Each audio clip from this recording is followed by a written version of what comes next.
Labą dieną, mokytoja, aš norėčiau papasakoti padavimą apie Vištyčio ežerą. Ten, kur dabar yra Vištyčio ežeras, seniau buvo tik mažas upelis. Kartą jauna mergaitė prie to upelio ėjo skalbinius skalbti. Beskaibant matė, kad didelis debesis linkėsi ir dangus vis tamsėjo ir tamsėjo. Greit susirinko visus daiktus ir ėjo namo. Eidama namo ant takelio girdėjo, kad kažkas čypsi. Ir sau pati tarė: o kas čia dabar? Atrodo, kad višteliai čypsi. Kai ji tą žodį ištarė, ji atspėjo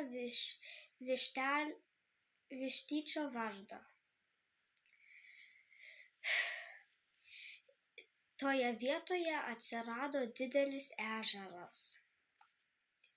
Jis buvo toks didelis, kad net mergaitė prarijo. Ate, mokytoja.